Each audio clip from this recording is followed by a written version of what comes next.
Assalamualaikum warahmatullahi wabarakatuh. Kami dari kelompok 3 akan mempresentasikan materi tentang pembinaan kepribadian. Sebelumnya, perkenalkan, anggota kelompok kami terdiri dari Fendi Saputra absen 12, Isna Binti Olivia absen 19, Nabila Rubi Oktila absen 24, dan Sofi Trimarsela absen 30. Apa itu pembinaan kepribadian? Mungkin sebagian dari teman-teman sudah ada yang tahu, juga ada yang belum.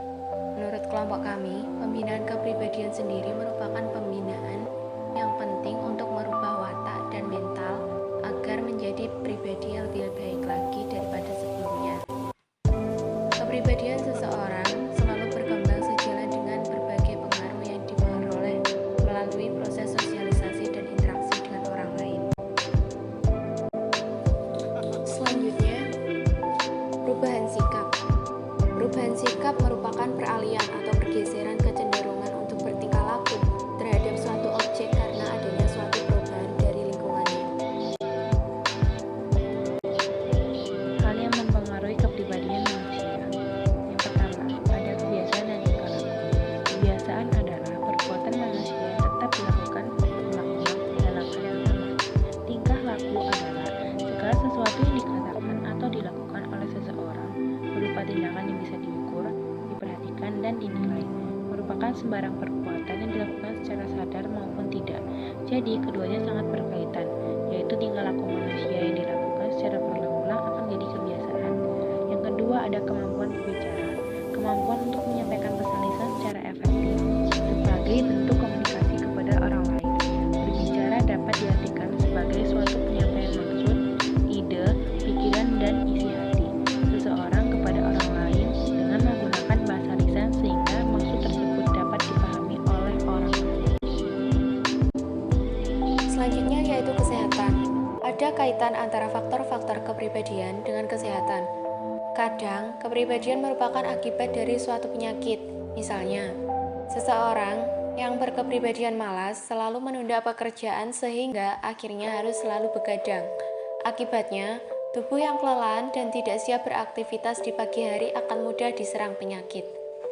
Variabel biologi kepribadian seperti temperamen juga menentukan perilaku dan dapat secara langsung berdampak pada sistem faali. Misalnya, temperamen pemarah mempengaruhi fungsi jantung. Faktor penggerak atau pengalaman dibagi menjadi 6 faktor. Yang pertama, kebiasaan yang dilakukan oleh manusia tersebut. Yang kedua, lingkungan di mana manusia tersebut hidup. Yang ketiga, pendidikan yang ditempuh. Yang keempat, keyakinan yang dijadikan sebagai tolok ukur kebenaran dan kesalahan. Yang kelima, ada tujuan hidup yang telah ditetapkan dalam hati. Yang keenam, falsafah hidup yang telah terbentuk dari proses perjalanan kehidupan. D. Penampilan. Penampilan adalah bentuk citra diri yang terpancar dari diri seseorang dan juga merupakan sarana komunikasi antara seorang individu dengan individu lainnya. Tampil menarik dapat menjadi salah satu kunci sukses dalam kehidupan sosial bermasyarakat. Orang lain akan merasa nyaman, betah, dan senang dengan penampilan diri yang enak dipandang mata. Berpenampilan menarik bukan berarti mewah, tetapi tergantung pada diri individu itu sendiri. Dalam kaitannya, pengembangan diri seutuhnya secara baik. Usaha yang dapat dilakukan untuk berpenampilan menarik meliputi A. Sikap atau pembawaan sikap yang baik. B. Ekspresi wajah dan bahasa tubuh. C. Berbicara dengan baik.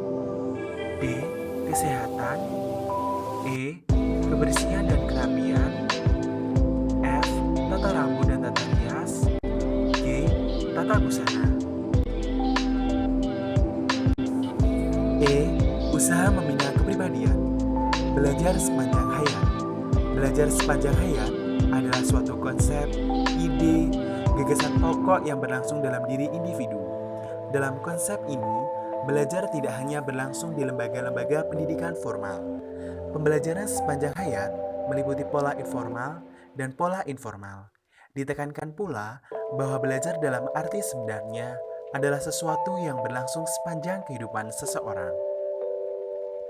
Secara umum, konsep belajar sepanjang hayat sebagai berikut. Yang pertama, pengembangan potensi manusia.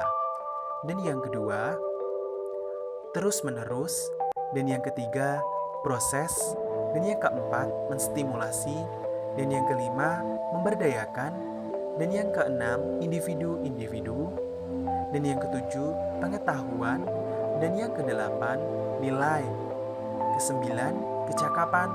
Dan yang kesepuluh, pemahaman.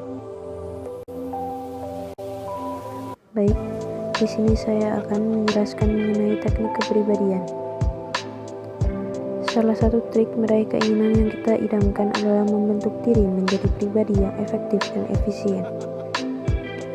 Pekerjaan apapun jika dikelola dengan prinsip efektif dan efisien, pasti berakibat luar biasa. Berikut cara atau teknik mengefektifkan diri. Teknik pertama ialah persiapan yang berisi tujuan yang pasti, pengetahuan tentang apa yang diinginkan, dan semangat mengelola untuk mencapai tujuan tersebut. Teknik kedua, menyiapkan rencana harian. Rencana harian ini akan membantu meluruskan pekerjaan yang bertujuan pada keinginan besar kita. Minimalnya, dengan menyisihkan 2 jam per hari sebagai waktu khusus guna melaksanakan kegiatan pada tujuan besar.